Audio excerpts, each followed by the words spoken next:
Masih di bab salat berjamaah. Hadis ketiga.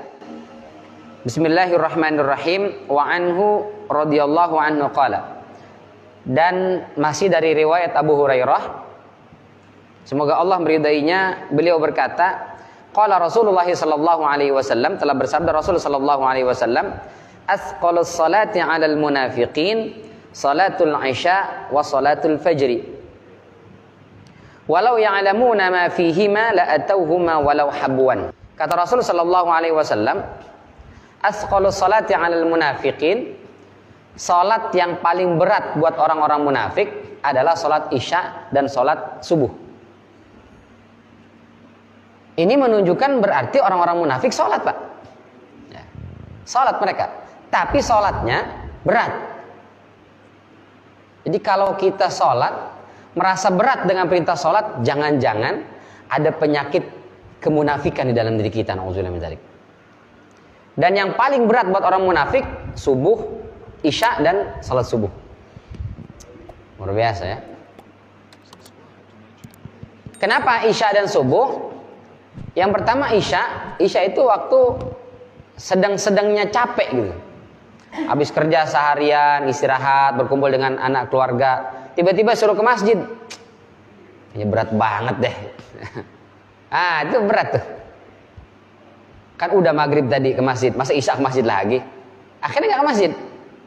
Subuh, wah sedang enak-enaknya tidur itu. Apalagi sekarang subuh jam 4 ya. Lewat berapa? 5 menit, 6 menit. Wah itu berat sekali, subhanallah. Jadi kalau kita masih merasa berat untuk salat subuh berjamaah dan juga isya berjamaah, jangan-jangan ada penyakit kemunafikan di dalam diri kita. Hadis ini untuk mengintrospeksi diri ya, bukan untuk nunjuk orang. Ustadz, setelah saya perhatikan 1 minggu ini, ternyata si fulan itu munafik, Ustadz. Loh, kenapa bisa begitu? Seminggu gak pernah kelihatan di subuh di masjid, Ustadz. Nggak boleh kita ya menilai orang dengan hadis ini bahwa si fulan munafik, si fulan munafik. Nauzubillah min dzalik. Hadis ini kita pakai untuk mengukur diri kita, introspeksi. Ya.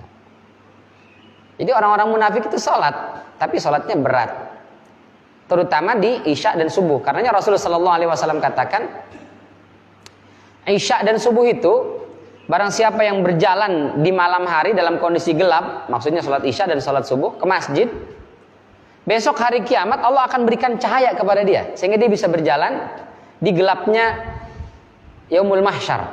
Masya Allah. Nah orang-orang munafik itu mereka tuh kalau jalan ada cahaya, nanti redup, diam lagi. Wa idza falamma adha'a lahu masyaufi wa idza apa ayatnya? Ya. Nanti kalau terang dia jalan, begitu gelap berhenti lagi. Begitu seterusnya. Nanti muncul lagi sedikit cahaya, jalan, mati lagi, gelap lagi, nggak bisa jalan. Masya Allah. Itu yang Allah katakan dalam surat At-Tahrim ayat 8 dan juga surat Al-Hadid ya. Nuruhum yas'a baina aydihim wa bi aymanihim. Cahaya itu muncul di depan, di sebelah kanan. Ada sebagian ulama yang mengatakan berarti semuanya. Ada yang mengatakan ya udah depan dan sebelah kanan saja. Ada yang mengatakan itu perwakilan saja. Yang jelas keluar cahaya menerangi jalan dia. Masya Allah. Begitu orang-orang beriman lihat, ya Allah itu orang munafik, cahayanya timbul tenggelam, nanti muncul, nanti ada lagi, nanti hilang, gelap.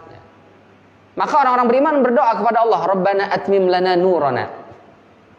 Ya Allah, sempurnakan cahaya kami ya Allah, biar nyampe ke surga itu. Jangan muncul tenggelam, muncul tenggelam. Ya Allah. Orang-orang munafik begitu tuh. Cahaya ada, tapi nggak sempurna. Ntar redup lagi, nggak bisa jalan. Makanya dalam surat Al-Hadid itu mereka teriak ke orang-orang beriman, Unzuruna naqtabis min nurikum. Tunggu bentar. Kenapa? Jangan cepat-cepat biar kami bisa jalan mengikuti cahayamu. Ya Allah. Kita naik kendaraan malam-malam itu lampunya mati, itu aja udah bingung. Itu di dunia itu, padahal banyak lampu-lampu tuh. Besok hari kiamat, Masya Allah. Maka orang-orang munafik ini mereka digambarkan oleh Rasulullah SAW, sholat sih sholat, tapi berat buat orang-orang munafik. Bahkan dalam surat An-Nisa itu Allah katakan, innal munafiqina yukhadi'una Allah wa huwa khadi'uhum. Orang-orang munafik itu mereka mencoba menipu Allah, padahal Allah balas, dia menipu mereka. Jadi mereka menipu, sebenarnya menipu diri mereka sendiri. Masya Allah. Bagaimana mereka mencoba menipu Allah?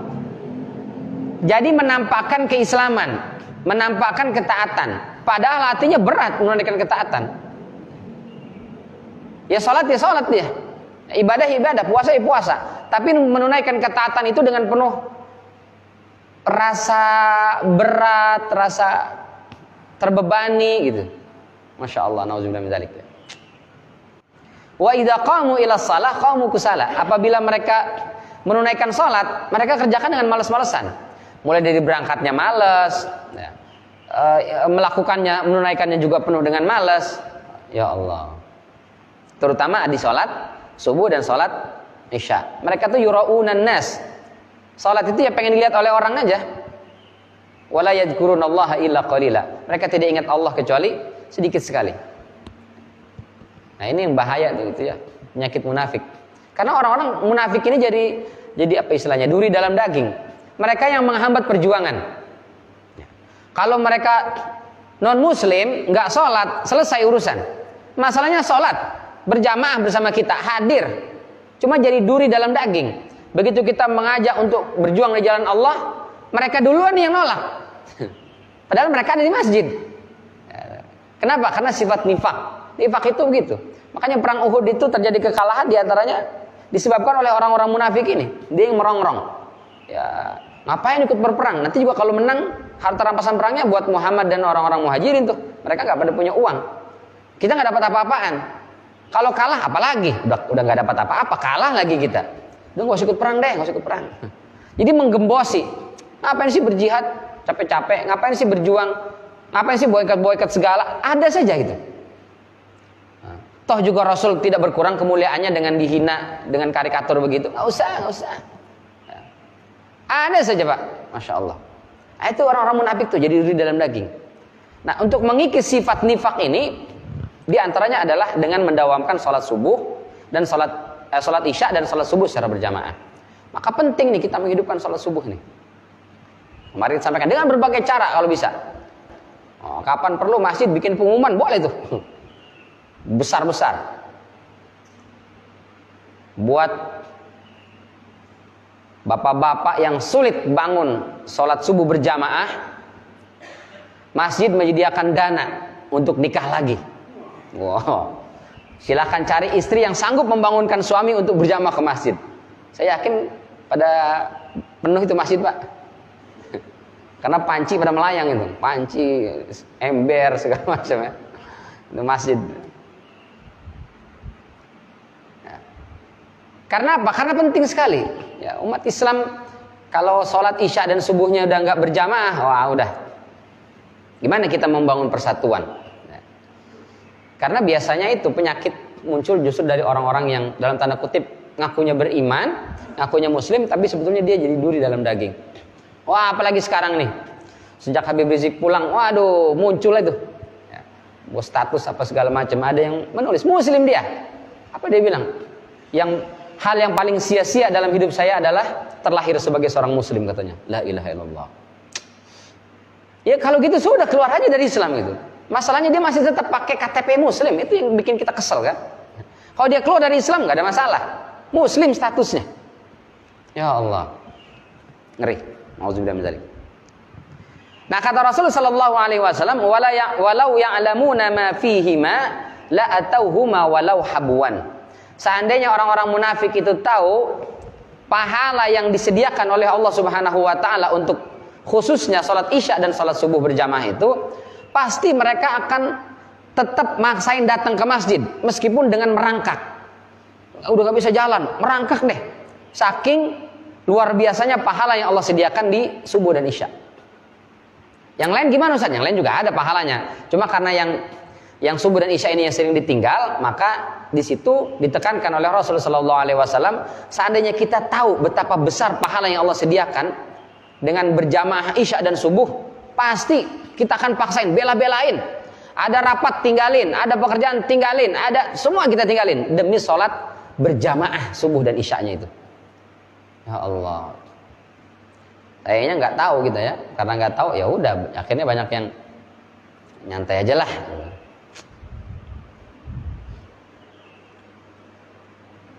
Dalam riwayat Muslim saja Rasul mengatakan di antara pahalanya misalnya kalau kita sholat isya berjamaah bersama imam, itu nanti akan dicatat sholat separuh malam. Kalau subuhnya berjamaah, isya berjamaah, subuh berjamaah, maka dia akan dicatat qiyamu lailatin, melakukan sholat sepanjang malam. Padahal habis isya tidur, nggak bangun pas azan subuh. Tapi dia berjamaah isyanya dan berjamaah subuhnya, itu sepanjang malam itu di catatannya itu sedang sholat. Masya Allah. Ya udah Ustaz, kalau begitu ngapain tahajud? Enggak juga lah ya, tetap tahajud. Ente kenapa nggak tahajud? Kenapa nggak witir? Ya saya kan udah isya berjamaah Ustaz, subuh juga berjamaah. Tahajud mah buat yang nggak isya berjamaah Ustaz. Itu salah juga ya. Tetap, meskipun kita dapat keutamaan itu, kita tetap menghidupkan malam-malam kita dengan tahajud dan sholat witir. Jadi ini di antara ciri yang Rasul Shallallahu Alaihi Wasallam sampaikan menunjukkan kemunafikan. Ya. Tapi kita ulangi bahwa hadis ini untuk mengintrospeksi diri kita, bukan untuk menilai seseorang. Diriwayatkan itu ya, Umar bin Khattab itu pernah mendatangi Hudzaifah al-Yamani. Hudzaifah ini kan sekprinya Rasul Shallallahu Alaihi Wasallam. Jadi banyak rahasia-rahasia Rasulullah itu yang ditahu oleh Hudzaifah. Begitu jadi khalifah atau Amirul Mukminin, Umar bin Khattab memanggil Hudzaifah. Hudzaifah sini.